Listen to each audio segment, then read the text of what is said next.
नमस्कार। आज मैं आपको ब्रह्मांड में सूर्य की जो ट्रांजिट है उसके बारे में बताना चाहता हूँ। सूर्य जो हैं वो राजा हैं ब्रह्मांड के, और आज की तारीख में जैसे वो संचार कर रहे हैं उसी तरह से ब्रह्मांड की रचना चल रही है, क्योंकि सभी ग्रह सूर्य के इर्द गिर्द चल रहे हैं। और ब्रह्मांड के राजा जो है वो अपनी उच्च राशि में, यानी मंगल की राशि एरीज में ब्रह्मांड के राजा सूर्य जो है वो उच्च के होते हैं।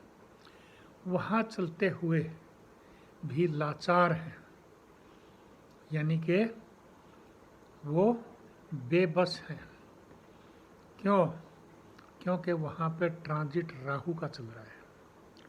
राहु जो सूर्य पे ग्रहण लगाते हैं और वहीं से सूर्य का संचार, वहीं से राहु का संचार। सुबह सूर्य निकलता है तो आप देखें कुंडली बनती है कालपुरुष की एरीज से, और उस सूर्य भी एरीज से ट्रांजिट कर रहे हैं। उसी तरह से वहीं से राहु संचार कर रहे हैं, यानी कि सुबह निकलते ही संसार के लिए राजा और राक्षस साथ खड़े। अब आप बताइए कि राजा फैसले करते वक्त या मदद करते वक्त या मेहनत करते वक्त कितना बेबस होगा ऐसे समय में।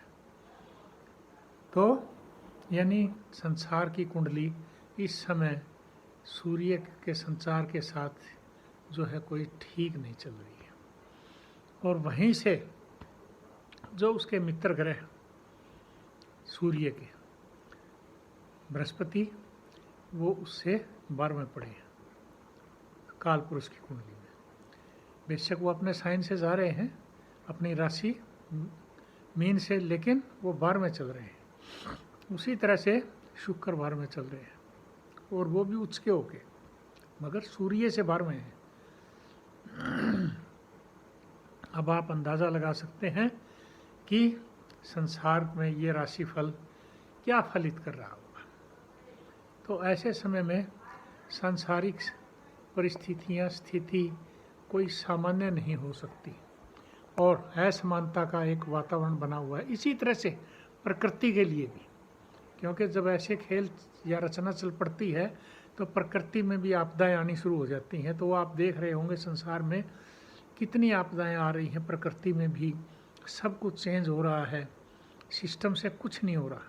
उसी तरह से संसार में आप देख रहे हैं कि जितने भी मुखिया हैं सभी परेशान हैं, तकरीबन सभी परेशान हैं, सिर्फ इसी वजह से कि संसारी कुंडली ठीक नहीं चल रही है ब्रह्मांड की।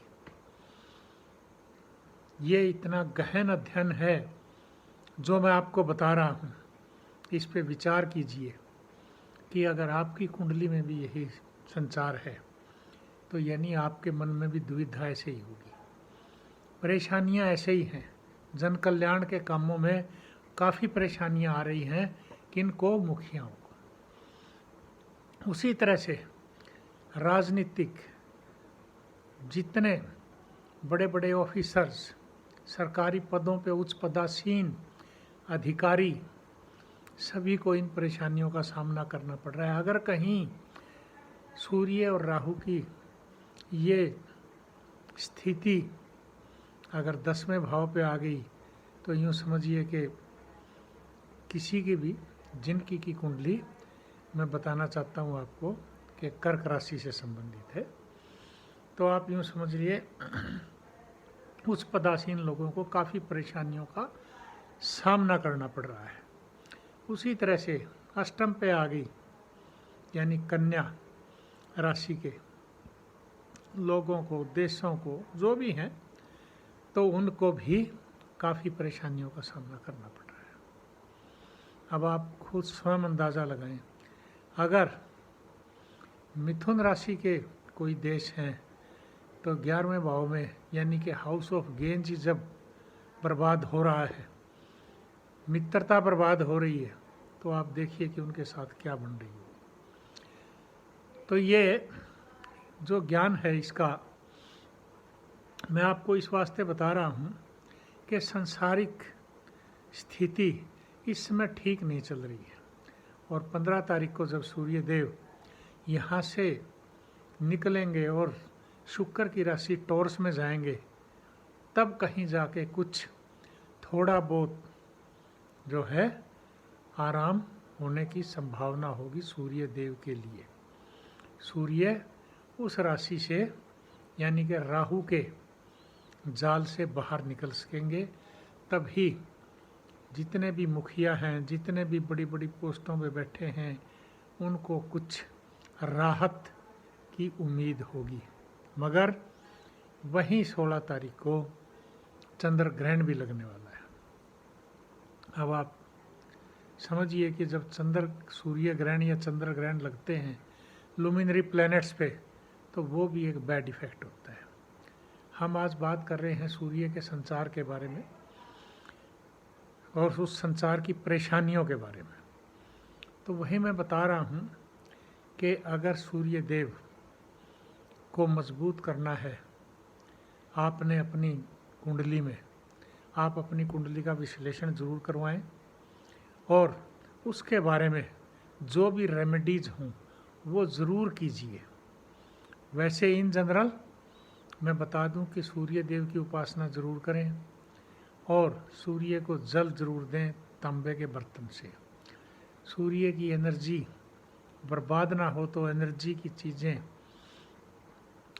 रोटी, गुड़, चीनी, जो भी कैलोरीज हैं यानी एनर्जी की चीज़ें हैं, मिठाई, कपड़ा जिससे कि तन ढका जा सके, नीडीज़ को दीजिए, पशुओं को खिलाइए, पक्षियों को खिलाइए, और जितनी आप ये सेवा भाव करेंगे तो उतना ही सूर्य देव में भी बल मजबूत होगा, और उनका बल मजबूत होने से ही हमारी आत्मिक शक्ति बढ़ती है।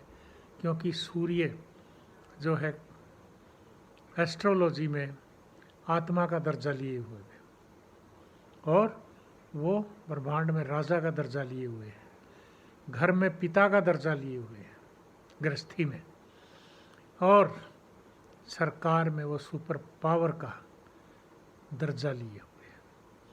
कहीं आपके बिजनेस में नुकसान ना हो, कहीं आपके नौकरी में परेशानी ना आए, कहीं आपके देश प्रदेश में प्रकृति से परेशानियां ना आए, उसके लिए जो हो सकता है, और सूर्य देव का मंत्र है ओम सूर्य देवाय नमः का जाप कर सकते हैं। आप अपनी परेशानियों के लिए ये जाप कर सकते हैं। सूर्य देव के लिए निडी चीज़ों का दान कर सकते हैं, जो मैंने अभी बताया। उसी तरह से आप अपना आत्मिक बल प्राप्त कर पाएंगे, और आपका कॉन्फिडेंस, सूर्य बलवान होंगे तो आपका कॉन्फिडेंस भी बलवान होगा। सूर्य बलवान होंगे तो आपके कामों में रुकावट नहीं आएगी और आपकी परेशानियां दूर रहेंगी। तो आप ज़रूर ये काम कीजिए जिससे कि सूर्य देव बलवान रहें। इसी के साथ मैं यहाँ समाप्त करता हूँ। धन्यवाद, नमस्कार।